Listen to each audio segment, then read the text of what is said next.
مساء الهنا على كل متابعيني الكرام في كل مكان، يا رب دايما تكونوا بخير.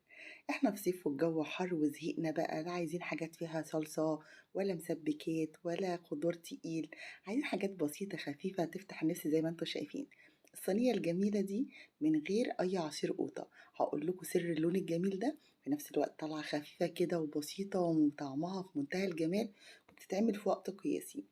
طبعا الصيف مش عايز حاجات طواجن بقى وحاجات تقيلة كده، وأساسا احنا بناكل بالعافية، وعايزين نوفر شوية في موضوع القوطة دي، لأن القوطة غالية جدا اليومين دول زي ما احنا عارفين. تعالوا بقى نعمل الأكلة الجميلة دي مع بعض، ونشوف كل الأسرار اللي طلعتها لنا بالشكل الجميل ده.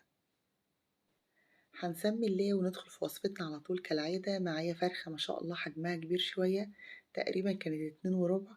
وكلنا عارفين ان الفراخ اللي بنشويها في الفرن على الشواية يفضل ان احجامها او وزنها تبقى صغيرة شوية عشان ما تاخدش وقت في التسوية. المرة دي هنعملها في وسط صينية بطاطس، والبطاطس ما بتاخدش تسوية كتير، فالحل الوحيد ان احنا هنقطعها. بدل ما نقسمها على 4 هنقسمها على 8 زي طريقة كنتاكي كده، عشان ما تاخدش تسوية كتير وتاخد نفس تسوية البطاطس، فتطلع معانا مستوية كويس والبطاطس تطلع صحيحة كده، ما تكونش معجنة.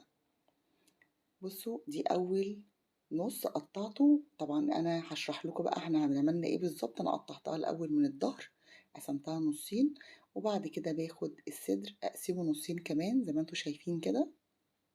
طبعا اكتر حاجه بتاخد تسويه شويه في الفرخه الصدر، لان اللحم بتاعه بيبقى ما شاء الله كبير كده، فببتدي افتحه نصين كده اكني بعمل كنتاكي بالظبط، بوسع مسامات وبفردها كده بالعرض عشان تاخد لون جريل حلو وتكون مستويه في وقت قياسي زي ما اتفقنا. الورك بقطعه بنفس الطريقه، بس بوسطن كده قد ما اقدر بالسكينه عشان منطقه الدبوسه دي تطلع مليانه شويه ما تطلعش رفيعه، وبكسرها بالشكل ده. وكده خلصت خلاص الفرخة، غسلتها تاني ونقعتها، وطبعا اديتها كمان عصرة ليمون، وهسيبها في مصفى لحد ما نجهز باقي المكونات. عندي في البيت بطاطس بس احجامها مش صغيرة زي ما بنعملها في الصينية العادية، بس هنتصرف عادي، بقسمها نصين زي ما انتوا شايفين، وكل نص ببتدي اقطعه شرايح كده، واحاول ان انا التقطيعة كلها تبقى نفس الحجم. عندي جزرتين كده قشرتهم، حاولت ان انا اقطعهم شرايح رفيعة على قد ما اقدر عشان تاخد نفس تسوية البطاطس. قطعتين اتنين بقى، يعني احنا مش هنشتري بقى قوطة ولا نسبك ولا نضرب في الخلاط، زي ما انتوا شايفين يديها كده شكل، وفي الاخر هيديها برضو طعم ولون في منتهى الجمال. هنشوفه كلنا واحنا شغالين. رشة بقى من الملح والفلفل والكزبرة الناشفة والكمون، ونص معلقة من السكر وشوية ملح، بس مفيش أسهل من كده. تعالوا بقى من الناحية التانية نحضر تتبيلة الفراخ. هيها نفس تتبيلة الشوي، بس هزود شوية في المكونات وهقول لكم دلوقتي ليه. يعني حطيت قوطة، حطيت شوية من الثوم، وهنزل كمان بشوية من البصل.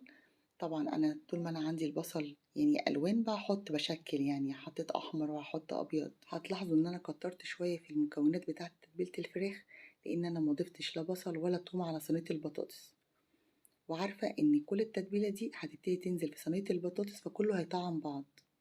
وضفت نفس المكونات بتاعة البطاطس على الفراخ ما عدا الكمون، لاني بحب اضيف قوي ملح وفلفل، مثلا شوية كزبرة، انما الكمون مش مستحب خالص على الفراخ بيغير طعمها.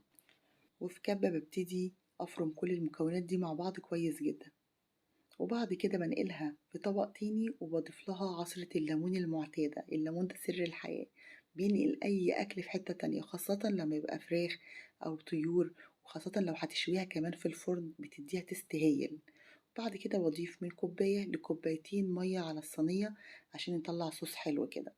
انا عايزه اقول لكم الصوص ده يعني احلى من طعم الفراخ والبطاطس كمان. من جمال الصوص ده احنا بنتخانق عليه، لان هو قد ايه خفيف كده ويبقى طعمه حلو قوي.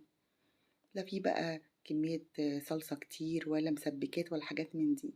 والصيف كمان ما بيحبش الأكل التقيل، يعني قد ما تقدروا اعملوا صواني خفيفة زي كده، قطعوا شرايح قوطة. القوطة اليومين دول غالية فاقتصدوا، يعني حاجة من ضمن الحاجات اللي ممكن نستفاد منها كمان. ممكن تعملوا الأكل سوتيه قد ما تقدروا. أجمل حاجة في صينية البطاطس بالفراخ إن هي كلها اتلمت في صينية واحدة واحنا واقفين كده، يعني لحد دلوقتي ما شغلتش أي نار، ما حررتنيش.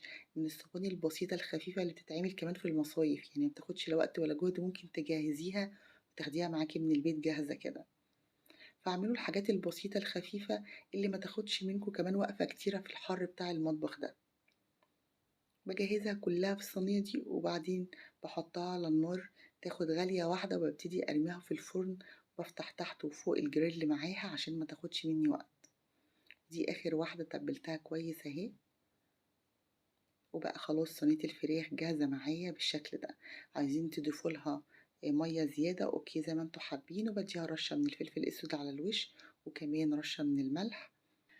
وبكده خلاص مش محتاجة أي إضافات وما بضيفلهاش أي نوع من الدهون، بكتفي بنسبة الدهون اللي بتنزلها الفراخ في الصينية. بعد كده بديها غالية على النار وأدخلها الفرن، وده شكلها بعد ما خرجت. شايفين طالعة جميلة قد إيه؟ بجد تحفة. اللي واخدة لون جريل جميل، والبطاطس ما شاء الله متماسكة واخدة نفس تسوية الفراخ. وده يرجع للسر اللي أنا قلته لكم، بشغل الشواية مع الفرن في وقت واحد، فبتاخد كلها نفس التسوية، ما بتاخدش وقت كتير على النار، عشان كده بتطلع تسويتها مظبوطة.